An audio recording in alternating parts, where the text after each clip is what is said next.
Guys, আসসালামু আলাইকুম ওয়া রাহমাতুল্লাহি ওয়া বারাকাতুহু। Welcome back to my channel Mariam's blog. আপনারা সবাই কেমন আছেন? আশা করছি যে যেখানেই আছেন অনেক ভালো আছেন।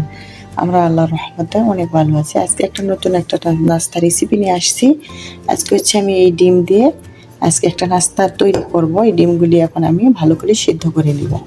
এই তো দেখেন ডিমগুলি কিন্তু হচ্ছে আমার সিদ্ধ হয়ে গেছে। আমি কিন্তু খোসা ছাড়িয়ে নিয়েছি। এখন ডিমগুলি আমি ভালো করে একটা প্রসেসিং করব। আমি কিন্তু এভাবে চেপে কিন্তু ডিমগুলি ভালো করে এরকম চারটা হচ্ছে কাঠি দিয়ে ভালো করে চেপে মুড়িয়ে কিন্তু আমি কিছুক্ষণ ফ্রিজের মধ্যে রেখে দেব। তোমরা কিন্তু চাইলে যে কোনো হচ্ছে হয়তো পলিথিন দিয়েও কিন্তু এটি ভালো করে পিছিয়ে নিতে পারো। পরিষ্কার একটা পলিথিন দিয়ে ভালো করে কিন্তু হচ্ছে যে কোনো হয়তো এরকম সুতা দিয়ে বা কোনো কিছুতে এরকম করে পিছিয়ে নিতে পারো। আমি কিন্তু অ্যালুমিনিয়াম ফ্লোর দিয়ে হচ্ছে ভালো করে পিছিয়ে নিলাম। এখন কিছুক্ষণ আমি ডিপে রেখে দেবো। দেখেন আমি কিন্তু আসলাম হচ্ছে 30 মিনিট পর, কিন্তু ফ্রিজ থেকে আমি হচ্ছে ডিমগুলি দেখেন বাইর করে নিয়েছি। কেমন হয়েছে দেখতে পারবেন। দেখেন ডিমগুলি কিন্তু অনেক সুন্দর একটা হচ্ছে ডিজাইন হয়েছে। এটি কিন্তু ফ্রিজে রাখার কারণে চেপে বেঁধে রাখার কারণে কিন্তু এত সুন্দর একটা ডিজাইন হয়েছে। এখন আমি এটি সুন্দর করে পিস পিস করে কেটে নিব। বুঝতে পারবেন দেখেন ডিজাইনটা কিন্তু সুন্দর হয়েছে মাশাআল্লাহ।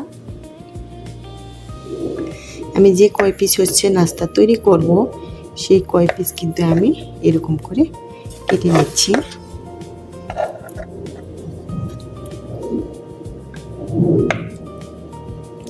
এই নাস্তাটি কিন্তু অনেক হেলদি একটা নাস্তা। এটি কিন্তু ছোট থেকে বড়রা সবাই কিন্তু অনেক মজা করে খেয়ে নেবে। আর হচ্ছে বাচ্চাদের টিফিনেও কিন্তু এই নাস্তাটি দেওয়া যেতে পারে। বাচ্চারা কিন্তু অনেক মজা করে খেয়ে নেবে। দেখেন আমি এই কয়েক পিস এইভাবে কেটে নিলাম। এখন আমি এটি সাইডে রেখে দেব। আমি হচ্ছে এই পাউরুটি দিয়ে কিন্তু এই নাস্তাটি তৈরি করব। এখন দেখেন একটা হচ্ছে চায়ের কাপ নিলাম। কাপ দিয়ে কিন্তু ছোট ছোট করে এরকম সুন্দর করে শেপ করে কেটে নিব। দেখেন এভাবে আমি কেটে নিচ্ছি। একটা পাউরুটি থেকে কিন্তু 4 পিস বাইর হবে। এটি কিন্তু দেখতে যেমনটাই সুন্দর, খেতে কিন্তু মাশাআল্লাহ অনেকটাই দুর্দান্ত। আমার প্রিয় আপুরা যারা এই নাস্তাটি কখনো তৈরি করেন নাই একবার হলেও ট্রাই করে দেখবেন। আমি এভাবে কিন্তু সবগুলি কেটে নিচ্ছি।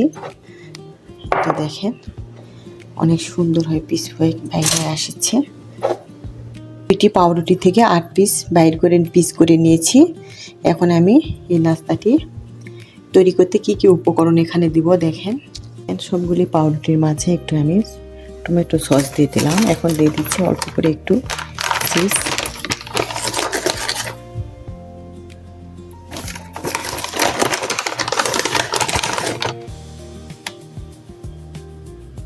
চিজটা হচ্ছে অপশনাল, তোমরা হচ্ছে তোমাদের হাতের নাগালে থাকলে দিবেন, না থাকলে এটি স্কিপ করবেন। কিন্তু চিজটা দেওয়ার কারণে কিন্তু এই নাস্তাটি খেতে ভীষণ মজা লাগবে। দেখেন সবগুলিতে এভাবে দিয়ে দিলাম। এখন একটা করে ডিম হচ্ছে উপর দিয়ে আমি এভাবে দিয়ে দিব।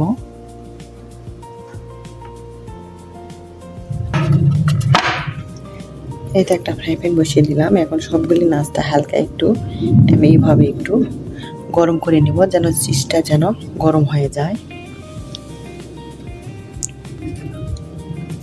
এটা দিয়ে দিলাম। এই পর্যায়ে চুলার হিটটি কিন্তু একবারে মিডিয়াম টু লোয়ে রেখেছি। এখন আমি 5 মিনিট ঢেকে রাখবো। এত দূরে এসেও যারা আমার ভিডিওটিতে একটা লাইক দিতে ভুলে গেছেন বা এখনও লাইক দেন নাই, প্লিজ প্রিয় ভাই আপুরে একটা লাইক দিয়ে দিবেন। আমার রেসিপিটি যদি কোনো একটা জায়গায় ভালো লেগে থাকে তাহলে বন্ধুদের সঙ্গে শেয়ার করে দিবেন। আমার এরকম সহজ সহজ রেসিপি পেতে আমার চ্যানেলটি সাবস্ক্রাইব করে দিয়ে সবাই আমার সাথেই থাকবেন। যারা এই কাজগুলি করেছেন সবাইকে অসংখ্য অসংখ্য ভিডিওটা ধন্যবাদ। তো আপনারা সবাই ভালো থাকবেন, সুস্থ থাকবেন এই দোয়া করি। আমাদের জন্য দোয়া করবেন। আসসালামু আলাইকুম ওয়া রাহমাতুল্লাহি ওয়া বারাকাতুহু। আবার আসবো নতুন একটা রেসিপি নিয়ে। এই পর্যন্ত সবাই ভালো থাকবেন। আল্লাহ হাফেজ।